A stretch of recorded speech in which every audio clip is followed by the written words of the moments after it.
السلام علیکم ورحمۃ اللہ وبرکاتہ۔ دوستو، زکوٰۃ اور فطرے کے بارے میں ویڈیو میں نے ڈالی تھی، امید ہے کہ آپ کو پسند آئی ہوں گی۔ اور سب سے بڑی بات یہ کہ بھرم جو ہے کہ ہر آدمی فطرہ دے، ایسا نہیں ہے۔ جن لوگوں کو زکوٰۃ دینا فرض ہے انہی لوگوں کے اوپر جو ہے دوستو فطرہ دینا بھی واجب ہے۔ تو وہ میں نے ویڈیو ڈال دی تھی، امید ہے پسند آئی ہوں گی۔ اور اس سے بڑھیا ویڈیو بھی آئے نظمیں آپ کو اور دینی معلومات کے لیے، تو میرے چینل دین و دنیا چینل کو سبسکرائب ضرور کر لیں۔ میں آپ کو آج بتا رہا ہوں نماز عید الفطر کا طریقہ۔ دیکھیے، سب سے پہلے نماز عید الفطر کو سمجھ لینا چاہیے کہ یہ واجب نماز ہے، اور نیت اس طرح سے کرنا ہے۔ نیت کرتا ہوں 2 رکعت نماز عید الفطر واجب ماں 6 زائد تکبیروں کے واسطے اللہ کے، پیچھے سے امام کے، رخ میرا کعبہ شریف کی طرف، اللہ اکبر۔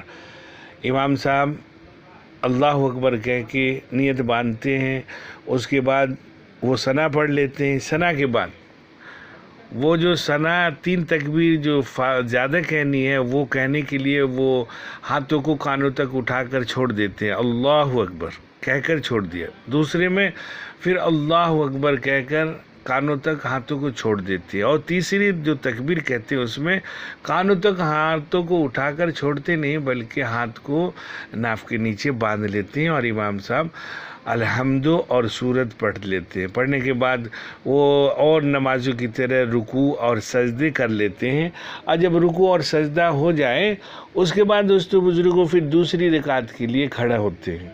کھڑا ہونے کے بعد امام صاحب جو ہے الحمد پڑھتے ہیں، اور الحمد کے بعد سورت پڑھتے ہیں۔ سورت کے بعد رکوع میں جانے سے پہلے وہ 3 زائد تکبیر جو آپ نے نیت میں کہی ہے کہ میں 6 زائد تکبیروں کو، تو 3 تکبیر پہلی رکعت میں، 3 تکبیر جو ہے وہ بعد کی رکعت میں ہے۔ تو دھیان یہ رکھنا ہے کہ وہ 3 تکبیریں جو ہیں وہ کب ہوتی ہیں اور کس وقت ہوتی ہیں۔ پہلی رکعت میں تو یہ ہے کہ امام صاحب جو ہیں وہ ثنا پڑھنے کے بعد ہی، جب ثنا پڑھتے ہیں اس کے بعد ہی وہ تکبیر کہتے ہیں۔ اور دوسری میں جو ہے دوستو جب امام صاحب الحمد پڑھ لیتے ہیں، سورت پڑھ لیتے ہیں، تو رکوع میں نہیں جاتے، اور رکوع میں جانے سے پہلے وہ ہاتھوں کو کانوں تک اٹھا کر اللہ اکبر کہتے ہیں، ہاتھ کو چھوڑ دیتے ہیں۔ پہلی ہو گئی۔ دوسری میں پھر اللہ اکبر کہتے ہیں اور ہاتھوں کو چھوڑ دیتے ہیں۔ تیسری مرتبہ میں پھر اللہ اکبر کہتے ہیں اور ہاتھوں کو چھوڑ دیتے ہیں۔ اب دھیان رکھیے گا کہ 3 تکبیر زائد ہو گئی ہیں دوسری رکعت کی۔ اب چوتھی تکبیر میں آپ کو ہاتھ کو کانوں تک نہیں اٹھانا ہے، لیکن چوتھی تکبیر ضرور کرنی ہے۔ وہ چوتھی تکبیر اللہ اکبر جو ہے وہ رکوع کے لیے ہے، اور رکوع کے لیے آپ جو ہے اللہ اکبر کہہ کے رکوع میں چلے جائیں۔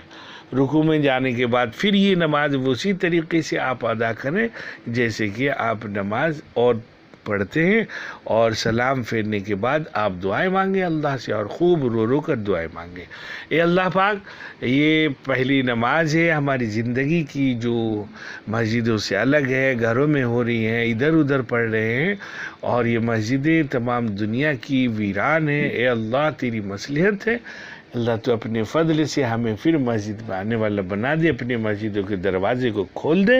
رو کر اللہ سے یہ دعائیں مانگیں دوستو بزرگوں۔ اور اس کے بعد جو ہے خطبہ پڑھی جاتی ہے۔ خطبہ جو ہے وہ اس کا مسنون ہے، سنت ہے خطبہ، یاد رکھیے۔ اور خطبہ جو ہے علماء کرام نے بہت چھوٹے خطبے جو ہیں وہ ڈال رکھے، نیٹوں پہ بھی ڈلے ہوئے ہیں، کتابوں کے ذریعے سے بھی ہیں۔ اگر کوئی شخص جو ہے آپ کے یہاں 3 گھروں کے اندر، دھیان رکھیے، اگر 3 بیٹے جوان ہیں اور باپ امامت کر سکتا ہے تو وہ اپنے امامت کر کے اپنے بیٹوں کی عید کی نماز پڑھا سکتا ہے۔ شرط ہے جمعہ کے لیے بھی 3 نمازی ہوں، 1 امام ہو، یعنی 4 آدمیوں کا ہونا شرط ہے۔ اور ایسے ہی جمعہ کے لیے بھی 3 آدمی اور دوستو ایک امام کا ہونا شرط ہے۔ ایسی عید کی نماز کے لیے بھی 4 آدمیوں کا ہونا شرط ہے، جس میں 3 مقتدی ہوں اور 1 امام۔ تو امام سے الگ مقتدی کا ہونا۔ گھر میں بھی اگر اس طریقے کا کوئی آدمی ہے جو آپ کے لیے نماز پڑھا سکتا ہو، خطبہ دے سکتا ہو، تو وہ میرے دوستو نماز پڑھا دے، خطبہ دے دے۔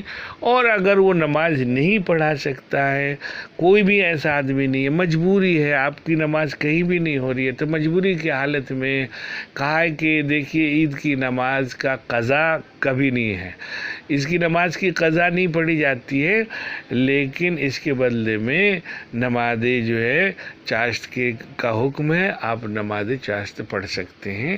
اس میں بھی اللہ پاک نے بڑی ثواب دے رکھے ہیں، بڑی امیدیں ہیں، لیکن یہ ایک بدل نہیں ہے اس کا، بلکہ ایک ثواب کی وجہ سے کہا جاتا ہے کہ اگر نماز کسی نے نہ پڑھی عید کی تو وہ چاشت کی نماز پڑھ لے۔ تو بہرحال دوستو یہ عید الفطر کی نماز کا طریقہ ہے۔ اب آپ کہیں بھی پڑھیں، مسجد میں تو دیکھیے منع ہے، مسجد میں پڑھیں یا گھر میں پڑھیں، یا آپ گھر میں، پہلی بات تو ابھی مسجد میں جیسے نہیں ہے تو آپ نہ جائیں اور اپنے گھروں میں نماز کو ادا کریں۔